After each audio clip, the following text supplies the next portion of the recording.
It wasn't a headline he ever wanted to see: Jamie Dornan and Amelia Warner living apart after months of tension. For weeks, the tabloids had circled like vultures, hungry for a story that neither of them wanted to tell. But when Jamie finally spoke, his words weren't angry or defensive. They were quiet, measured, and heartbreakingly human. "Sometimes love isn't about holding on," he said softly during an interview that left the room silent. "It's about realizing when you've become the reason someone you love is hurting." And just like that, Hollywood stopped.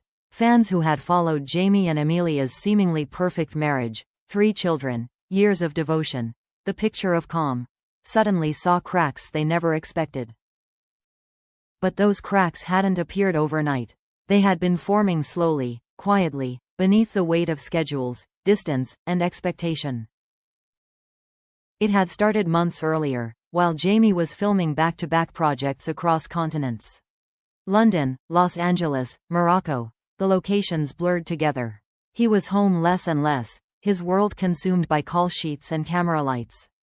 Amelia, ever the artist, continued her own work, composing music and raising their children, her life rooted in routine and responsibility. At first, they managed late-night video calls, quick weekend visits, little love notes hidden in suitcases, all the things couples do to stay connected. But over time, something intangible began to fade. Conversations became shorter. Silences lasted longer. Jamie once told a friend, "We didn't fight. That was the problem. It's like we stopped trying to find each other in the noise." The breaking point came on a night that neither of them would ever forget. It wasn't loud, no shouting, no slammed doors, just 2 people standing in the same room, realizing they were drifting apart. Amelia sat at the piano, her fingers idly pressing the same soft note over and over. Jamie stood near the window, his suitcase half-packed. "You're leaving again?" she asked, her voice barely above a whisper. He hesitated. "Just a few weeks. It's work." "It's always work, Jamie." He turned to face her, tired but calm. "You know I'm doing this for us." She looked at him, not angry, just sad. "You keep saying that, but when was the last time we were really us?" He didn't have an answer. The truth was, he didn't know anymore. Fame had given him everything he'd once dreamed of: success, recognition, stability. But somewhere along the way, it had stolen the simplicity he and Amelia once shared. "I'm here, Amelia," he said finally. She shook her head. "No, you're not. You're here, but not really here." The words hit harder than he expected. They hung in the air like smoke, filling every corner of the room. He sat down across from her, resting his elbows on his knees. "I don't even know who I am anymore," he confessed. "Every day I'm someone different, an actor, a husband, a father, a headline. I'm lost." Amelia's eyes softened. "Then maybe you need to find yourself again, Jamie. But you can't do it while you're trying to be everything for everyone." Silence fell. The piano notes still lingered in the air, echoing faintly between them. He stood up slowly, crossing the room. For a moment, he thought about holding her, about promising to fix it, to stay. But something in her expression stopped him. A quiet acceptance that sometimes love isn't about clinging tighter, but about letting go just enough to breathe. "I don't want to hurt you," he said. "Then stop breaking yourself," she replied. That night, Jamie packed a small bag. No shouting, no accusations. Just a long embrace at the doorway, full of the kind of silence that said everything words never could. He kissed her forehead. "This isn't goodbye," he whispered. "I know," she said. "It's just time." When the door closed behind him, the house didn't feel angry or empty, just still. Amelia sat back at the piano, her fingers moving again, this time finding a new melody, soft, slow, unfinished. Jamie drove for hours without knowing where he was going.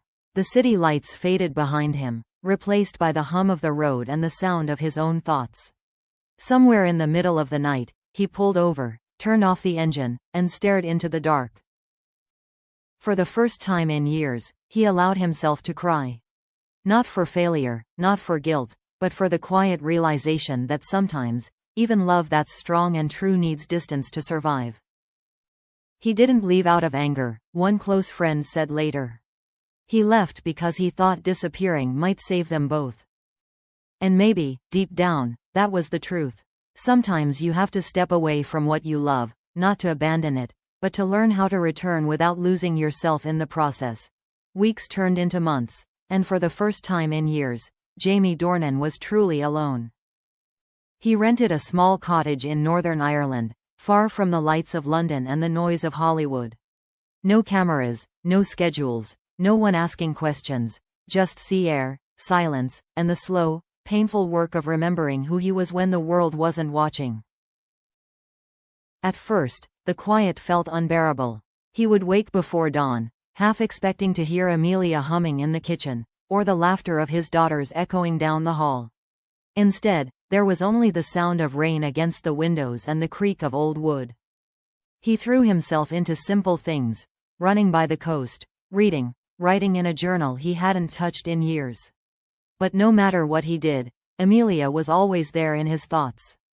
The way she tucked her hair behind her ear when she was thinking, the way her hand felt against his back when he couldn't sleep, the calmness she carried even when everything around them was falling apart. In one entry, he wrote, "I didn't leave to stop loving her.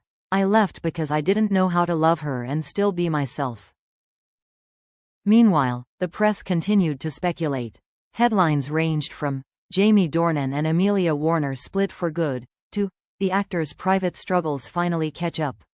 Friends urged him to speak out, to deny the rumors, but he stayed silent.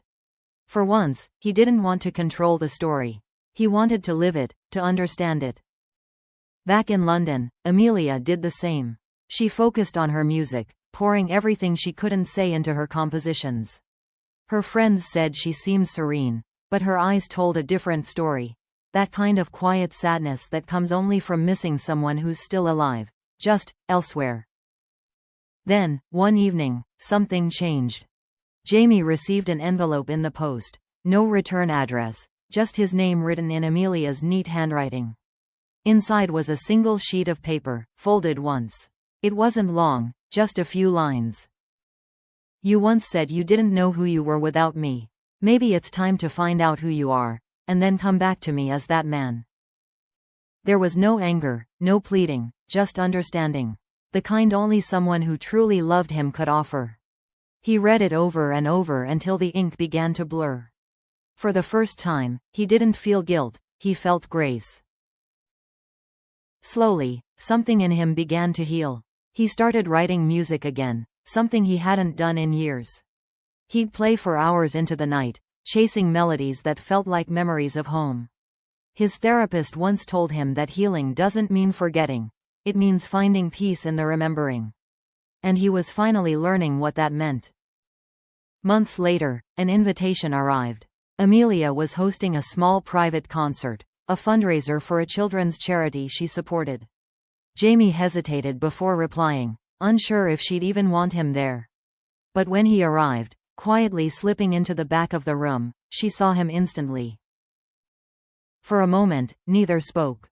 The music filled the space between them, her fingers dancing on the piano keys, his heart racing in time. When the final note faded, she walked toward him. There was no awkwardness, no rehearsed words, just two people who had already said everything that needed to be said. "I wasn't sure you'd come," she said softly. "I wasn't sure I should," he admitted. Amelia smiled faintly. "Maybe this isn't about should. Maybe it's about what feels right."